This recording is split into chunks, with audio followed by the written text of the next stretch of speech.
Ashamaa jirra jirtu hordoftoota kun nagaa qabdu baga jiraatanis nin jedhaan illee nagaa kootii arra jechuudha. Akkamitti waa barbaadan tokko suura namaas haa ta'uu suura waa barbaadan jechuudha. Suura odaa adda addaa waan sarchi gootan kana as keessaa argachuu dandeessu jechuudha. Gabaabumatti isinitti agarsiisa dafee agadhumaan waliin tura. Kana sinin jedhaa warroonni aaraa gara YouTube koo dhuftan subscribe gochuu hin dagatiin sinin jedhaa viidiyoo kummoo ammuma like gochuu jammaraadha. Online gootan namoonni illee irraa arganii barachuu danda'u waan ta'eef iddoo kana irratti immoo subscribe godhaa mallattoo ishii kana ol kan jettu irra godhaadha. Viidiyoo aga ammaa isin darbe barnoota iddoo viidiyoo jettu kana tuqaa seenaa irraa baradhaa wantoota gaaffii isinitti ta'e koomentii jalanaa barreessaa like godhaa. Sinin jedhaa walaa jajjabeessinuu waan beeknu walaa barsiifnu sinin jedhaa. Kanaaf waan as keessa dhabdan koomentii jalaa gaaffii qabaattan naaf kaa'aa sinin jedhaa gara barumsaatti dabarsaa. Play Store keesseentu akkaataa itti fayyadama isaa isinitti agarsiisa happy kana jechuudha. Iddoo kana irratti image search kan jedhu kun ni jira jechuudha. Akkasitti itti katabdu wifi koo xiqqoo ishee dadhabaadha. Yeroo akkasitti itti katabdan jechuudha tokkoffaa irratti isin dhufaa liinkii isaa koomentii jala isiniin kaa'a koomentii jala ilaalati kallattumaan jechuudha gala Play Store isin geessa liinkii isaa koomentii jala fudhadhaa isiniin jira. Sana booda akkasumatti search gootanii isin bana achi booda open gootanii keesseentu jechuudha happiin kun si fayyada haga dhumaan hordofaa isinitti agarsiisa. Waa tokko waa biraan hundi isin gaafatu hin jiru as gubbaa irratti mallattoo search jira achirratti waan barbaadan irratti barreessitu jechuudha.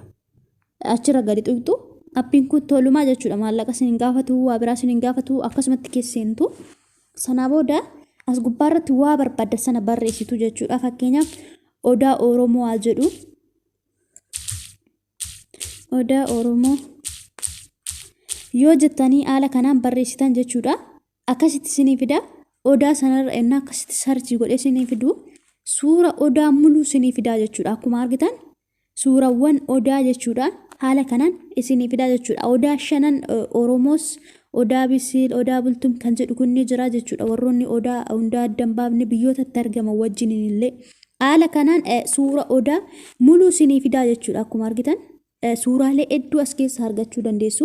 Ganaa sarchi gootanii suuraan barbaaddanii asuma keessa argattu jechuudha. Waanuma sarchi gootan sana deebistanii jechuudha. Jawaar suura Jawaarisoo barbaadan Jawaar Muhammad kan jedhu kanarra ututan akkuma argitan suuraalee hunda kan Jawaar fidaa jechuudha. Isinitti mul'atamti.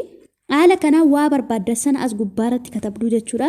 Fakkeenyaaf biyya keessanis suura Jimmaa suura biyya keessanii argachuu fudhachuu barbaadan Jimmattanii ennaatti katabdan iddoo kanarratti jechuudha.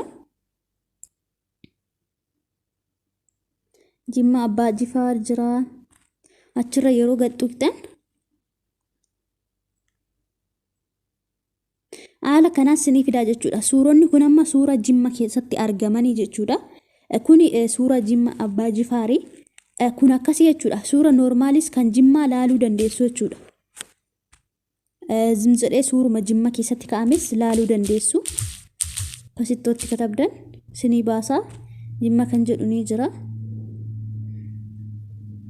Akkuma argitan kun muluun suura Jimma keessatti suura Jimmaati jechuudha. Kana qofa miti suura ka barbaadan as keessa laallachuu dandeessu jechuudha. Ka barbaadan Jimma qofa miti kanas itti agarsiisaa jiru. Bakka barbaadantu jira jechuudha. Arsii yoo jettanii jira, Itoophiyaa yoo jettanii jira, Finfinnee yoo jettanii jira. Haala kanaan yoo itti katabdan suuraalee hedduu as keessa argachuu dandeessu jechuudha.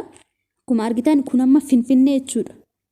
Kanas isin jedha waa baay'ee as keessa argachuu dandeessu. Haala kanaan asuma gubbaatti katabdanii haaluma salphaadhaan yeroo sirratti barreessitan immoo jalatti isinii save godhee ta'a jechuudha. Wanti isin sarchi gootan suni akkamitti akka buufattan immoo isinittan agarsiisa jechuudha. Fakkeenyaaf suura tokko suura odaa oo buufachuu barbaadan odaa Oromoo akkaataa download godhattan jechuudha.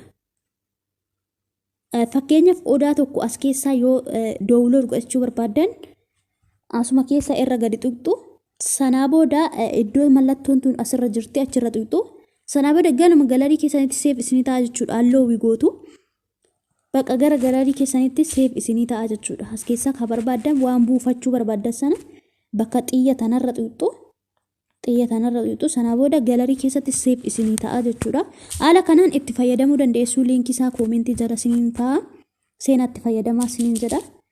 Akkuma argitan suuraalee amma buuse sun muluu isaa galarii keessatti seef ta'ee jira jechuudha.